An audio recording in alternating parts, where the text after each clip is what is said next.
Cette semaine, pour la chronique d'actualité internationale, on revient sur les primaires démocrates où le sénateur du Vermont, Bernie Sanders, jouit en ce moment d'une avance confortable dans la course à l'investiture. Benoît Lapierre, bonjour.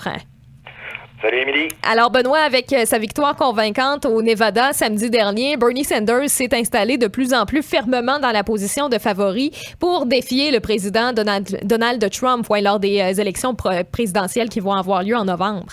Oui, c'était vraiment une belle victoire pour le sénateur du Vermont, Bernie Sanders, qui a fini la soirée avec 46% des votes. Son plus proche rival, c'était Joe Biden, avec seulement 20% des voix.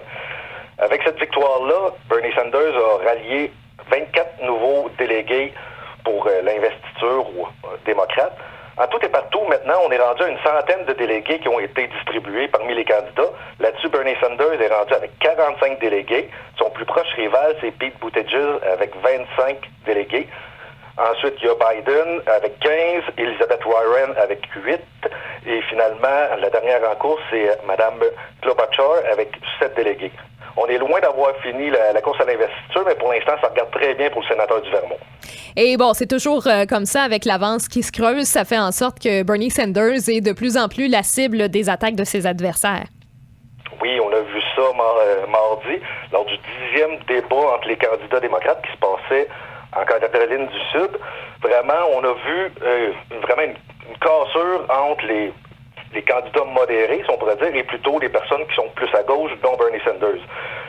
Bernie Sanders a vraiment été la cible de toutes les attaques lors de cette soirée-là. Par exemple, le candidat plutôt modéré, Pete Buttigieg, l'a traité de radical et a dit que si ce serait lui le candidat démocrate pour les élections, ce serait le chaos pour les 4 prochaines années. De son côté, Joe Biden a critiqué les positions de Bernie Sanders à propos des armes à feu. De son côté, Elizabeth Warren, qui est aussi beaucoup plus à gauche dans le parti, elle a critiqué Sanders sur le financement de son programme que, selon elle, serait plutôt flou. Elle a dit, moi, j'ai fait des efforts pour essayer de tout chiffrer mon programme ambitieux. Et de son côté, Bernie Sanders, ce serait juste des paroles en l'air, selon elle.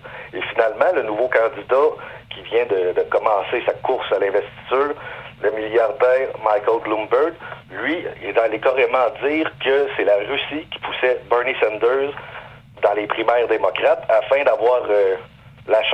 de donner plus de chances à Donald Trump d'être élu en novembre. Mon Dieu, OK. Et en parlant de Michael Bloomberg, il va entrer officiellement dans la course mardi prochain dans le cadre du Super Tuesday. Là.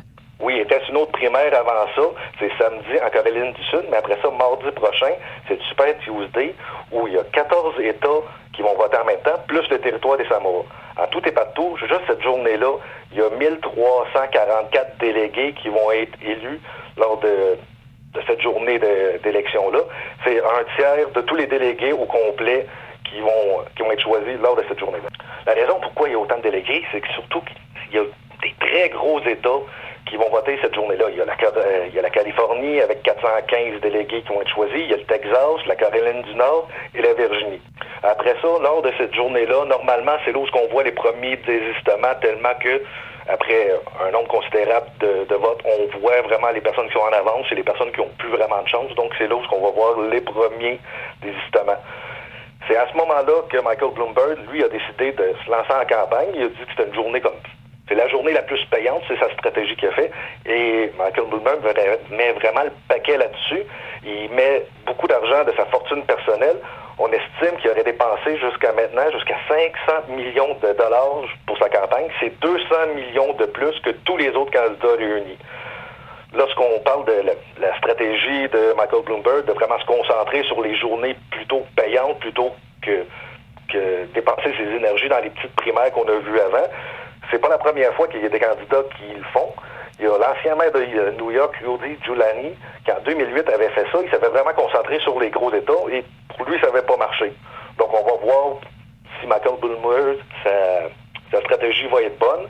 Pour l'instant, dans les sondages, il serait 3e. Oui, donc on va continuer de surveiller là, ce qui s'en vient du côté démocrate aux États-Unis. On continue de surveiller ça pour vous. Benoît Lapierre, qui est politologue, merci beaucoup d'avoir pris quelques minutes pour nous parler. Merci, bonne journée.